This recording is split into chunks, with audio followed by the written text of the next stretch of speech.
What's up, guys? Welcome back. On today's video, it's just sort of a update on what I've gotten done off camera. I got a lot of work done off camera that I just didn't have the time to video. But let me recap over what all I've gotten done.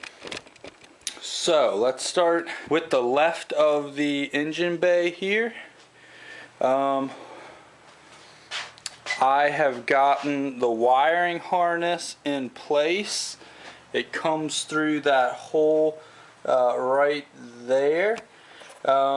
So we got that in place. We had to start from the interior and work our way through the firewall. But we've got the engine bay fuse box here. And then we have this box is for the braking system, and I have this clear hose running through over here, and then we move to the power steering pump, which I actually have that all hosed in as well. I had to make this hard line for the high pressure, and it comes over. Anyways, that's all plumbed in, although it's zip tied to the fender for right now. I will have to build a bracket for that. I did make a little bracket here for the fuel filter. Taking the fender off made it real easy to just drill a hole and put some nuts and bolts on. I've got the whole fuel system on, as you can see here, and the fuel lines are coming in. This line right here is coming from the tank, so it will run down here, and that's where that'll go. This line right here, this line right here is running to the fuel pump up here, which is feeding the injectors. And then down here we've got the fuel return line, which will run back to the tank. So that's a little bit of what we got done. Also, this is all done as well. And right now, I'm in the middle of working on this. I'm going to try to use this fuel sensor here for the fuel gauge. I'm not sure if I'll be able to use it for the cluster that I'll be using up here. I'll have to do a little more investigation, but since I'm running a sump, I already ran the return fuel line. This is the return fuel line right here, and I'll be just running it to this fitting right here, and then I'll block this one off and we should be good. Alright guys, I just got a package in the mail here.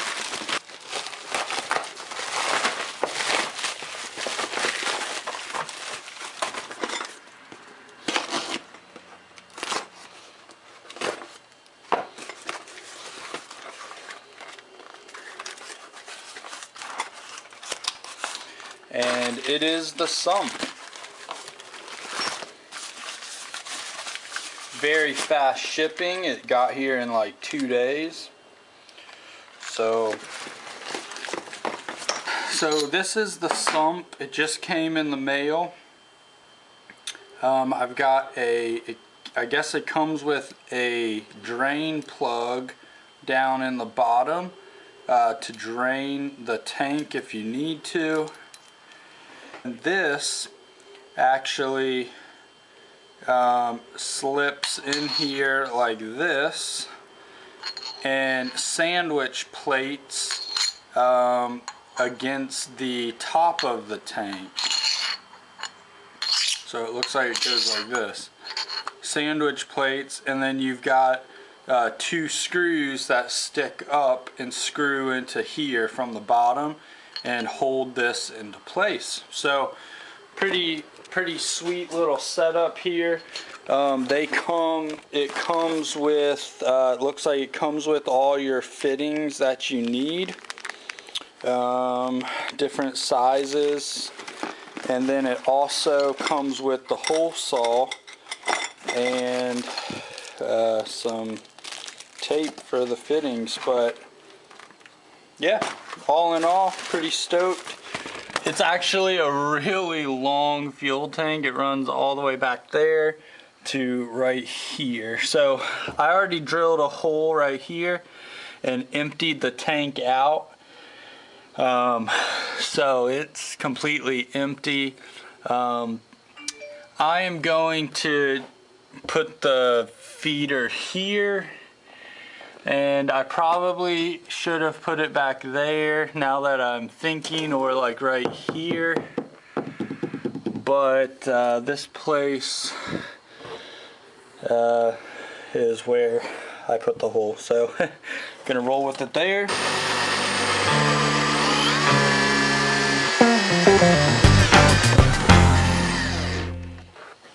And there you have it. Hole saw does a really good job. I have this off still, the tank, but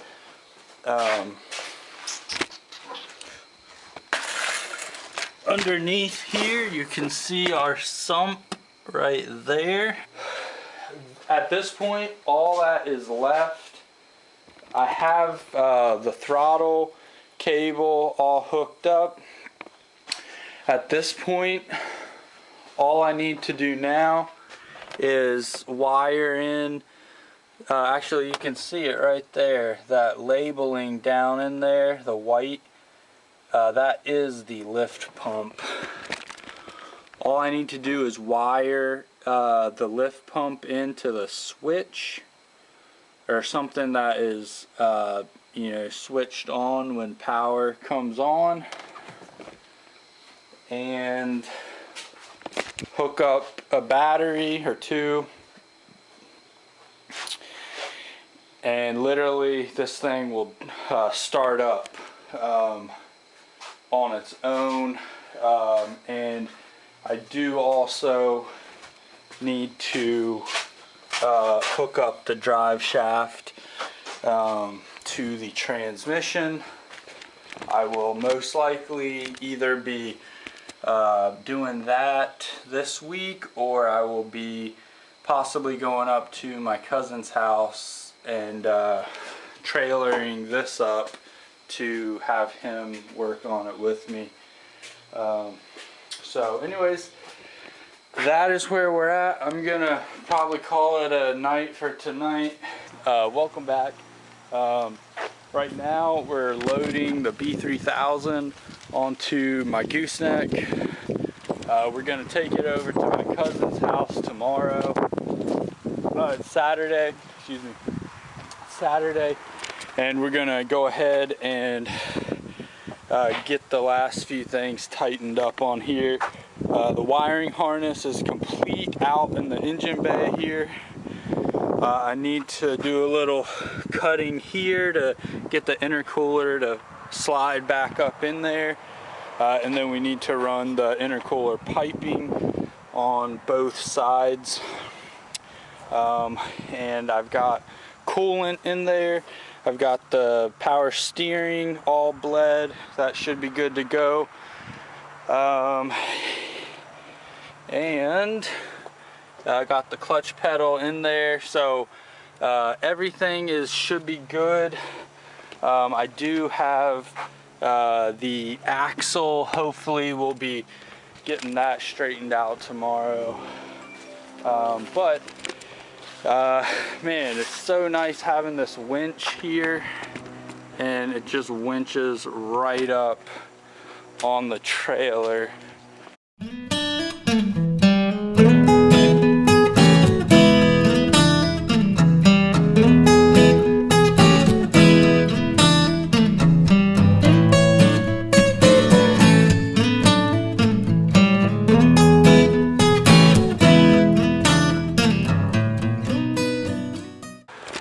Alright guys, so my mistake, I thought I had the load like even on the deck, but I only looked on this side and I've got like, I don't know, it's off by like a half a foot or so. Not a huge deal, but for me, I'm kind of a perfectionist when it comes to this kind of stuff. So I'm going to push it back down, pull it back up.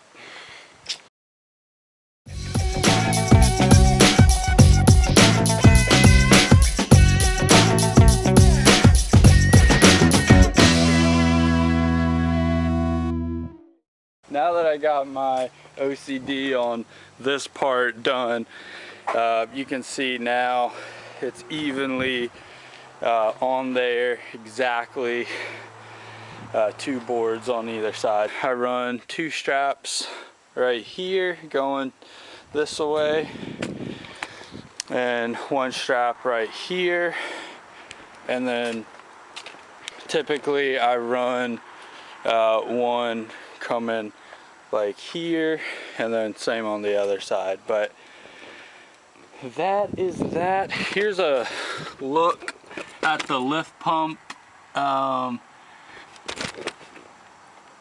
Got one, it's for a supply and return, but I blocked off that one since I have the return running to the top. And if I ever want to, there's some controversy over which is better. Some coming at the bottom, which is supposedly supposed to create less bubbles in the tank. Anyways, we'll see. But tomorrow morning I'm heading over to my cousin's, and I need to stop and put diesel in the tank. I already flushed it out once, but need to put some diesel in there. And yeah, everything came together really nicely. Oh, here's another thing.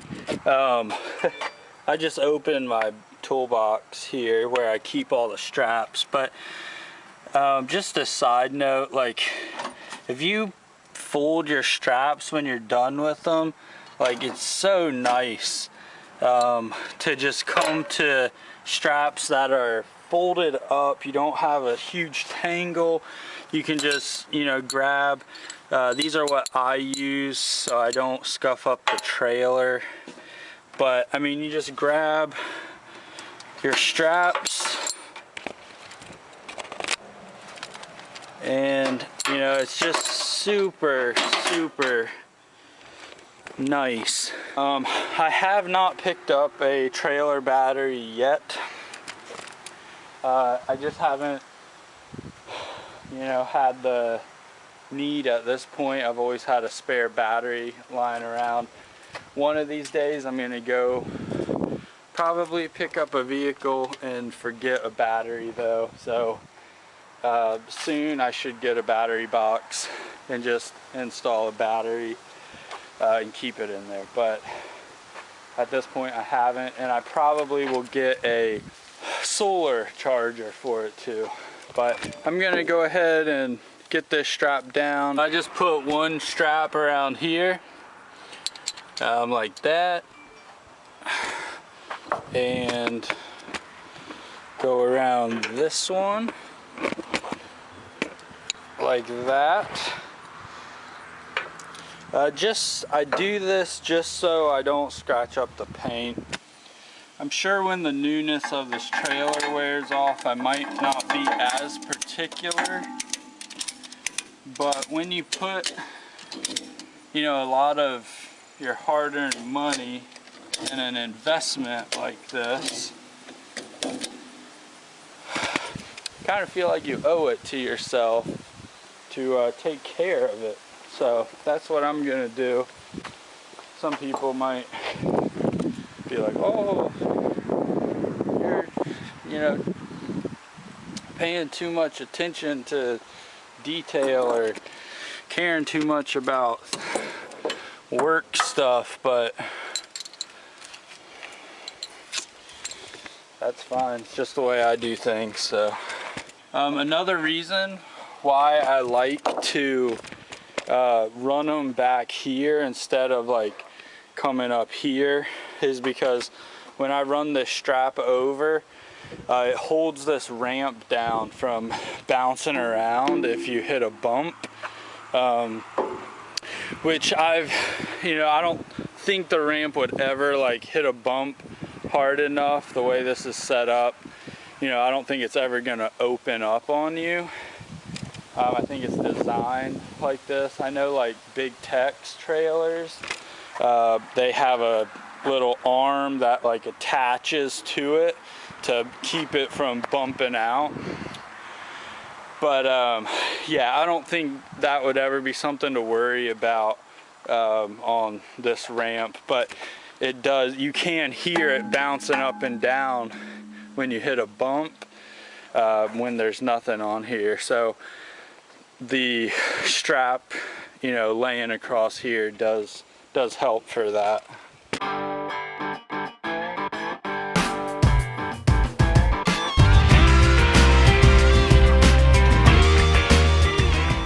I just get these like snug down tight, but you're gonna keep pulling the truck forward because there's nothing attached to the back. So what I do now is I attach the back and then really cinch it down, and then that'll pull it back, and then I just go around to all four and make sure they're pretty tight. So when we unload this, it's on a little incline where I'll be, so I should be able to just push this off, and then we'll be good. But you can see under here the drive shaft. Actually, I don't know if you can see. Yeah, it's just like, I don't know, maybe a foot short. So I have the other drive shaft off of the other truck. I'm gonna bring that, and hopefully between the two we'll be able to make one. Yeah, should go pretty good tomorrow, I'm hoping. And anyways, I'm gonna stick these last two straps on.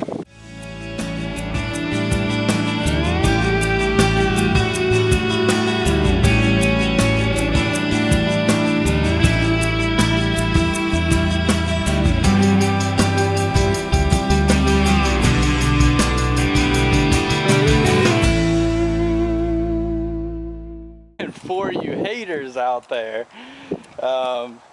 there's always haters. This is what I'm gonna do next, because I do. So I fold these and then I zip tie them so it's one nice and neat package. I don't like it when you see these like flapping around. I think it looks janky. So I fold them, zip tie, two zip ties, one right here, one up here, and that's just how I do it. So y'all, I know there's gonna be people who are gonna be like, what the heck, but that's just how I do. So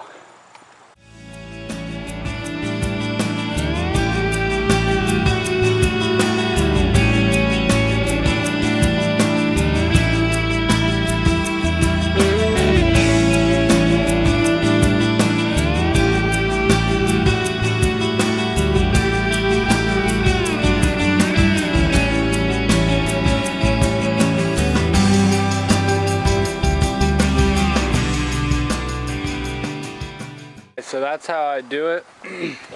Then I clip these tails on the zip ties and we're done. It's nice and clean, and you don't have a whole bunch of strap tails flapping around. So I won't bore you with the rest of these. And there you have it, folks. Zip tied down. And it is ready to roll. Tomorrow morning we are going up to Northern Virginia to go say hello to my cousin and Josh again. We're gonna rip this out, hopefully get it running, and that will be that. This is the problem with the small garage, guys. I just had this garage cleaned out, and now it is a mess. And you can see how much dirt was under the truck. I should have power washed it before, but from banging on the truck, it all fell. So this is the intermediate shaft. That's coming with us because that is the part that I will need to go into the transmission. And then we'll find out a way to connect it either